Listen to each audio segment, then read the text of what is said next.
At-Tarakib. Pada pertemuan kali ini, kita akan membahas susunan gramatikal tentang al-jumlah al-ismiyah. Apa itu jumlah ismiyah? Sebelumnya kita kenali dulu apa itu jumlah. Jumlah atau dalam bahasa Indonesia sering disebut dengan kalimat.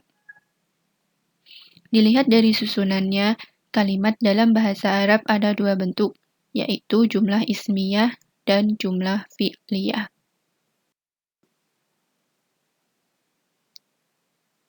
Lalu, jumlah ismiyah dan jumlah fi'liyah itu apa?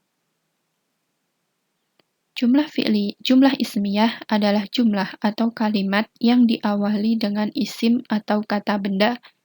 Susunan dari jumlah ismiyah adalah terdiri dari mubtada atau subjek dan khobar atau predikat. Sedangkan jumlah fi'liyah adalah jumlah atau kalimat yang diawali dengan fi'il atau kata kerja. Susunan dari jumlah fi'liyah adalah terdiri dari fi'il atau kata kerja dan fa'il atau pelaku.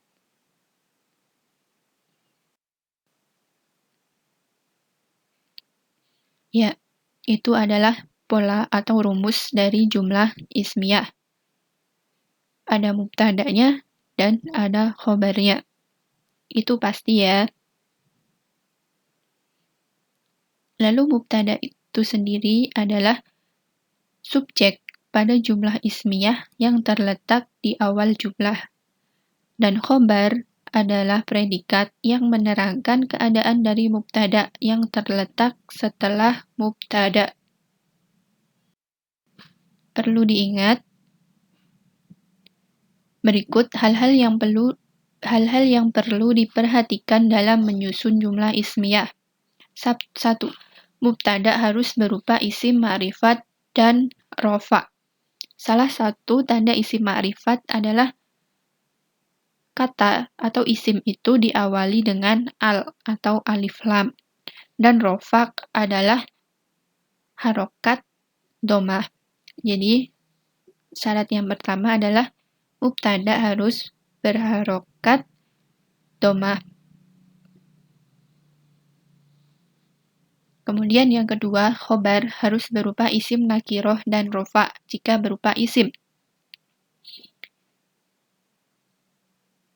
Kalau isim nakiroh, salah satu tandanya adalah tidak ada alif lamnya dan akhirannya berupa tanwin. Jadi khobarnya harus berharokat domah tanwin. Kemudian yang ketiga, khobar dan mubtada harus sama dalam hal bilangan. Jika mubtadanya mufrad, maka khobarnya juga harus mufrad.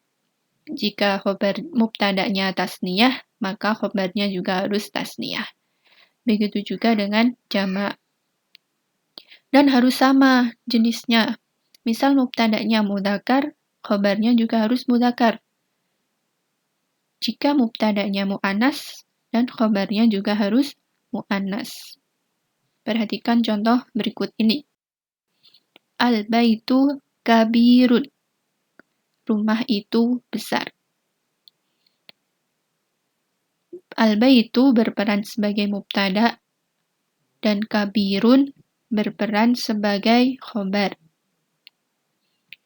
Di situ terdapat alif lam pada mubtadanya. Tadi syaratnya kan harus ada alif lam dan itu merupakan tanda dari isim ma'rifat. Kemudian kabirun. Dalam kata kabirun, harokat akhirnya berupa tanwin dan itu merupakan tanda dari isim nakirah. Jadi al-baitu kabirun sudah bisa dikatakan sebagai jumlah ismiyah. Bentuk mudzakkar. Kemudian al-ghurfatu nadhifatun. Kamar itu bersih. Al-ghurfatu berperan sebagai mubtada dan nadhifatun berperan sebagai khobar. Al-ghurfatu terdapat tak marbutoh dan itu merupakan tanda dari mu'annas Kalau mubtada'nya mu'annas, berarti khabarnya juga harus mu'annas. Dan kata nadhifatun juga harus terdapat tak marbutah sebagai tanda mu'annas. Kemudian al-ustadu mahirun. Ini adalah contoh jumlah ismiyah yang mufrad. Guru itu pandai. Al-ustadu berperan sebagai mubtada, mahirun berperan sebagai khobar.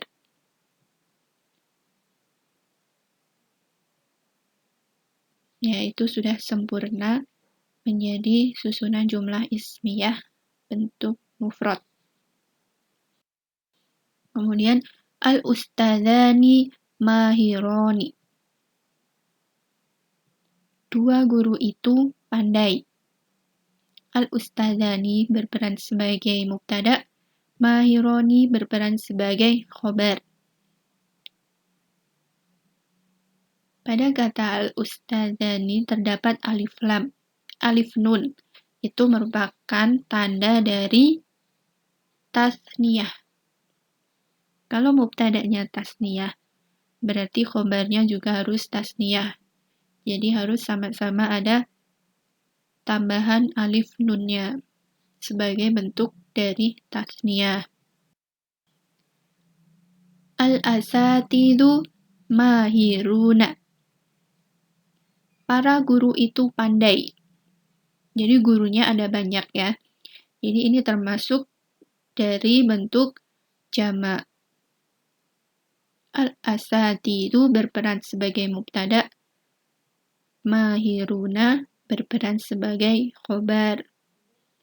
Jadi tanda dari jamak itu adalah ada tambahan wawu nunnya.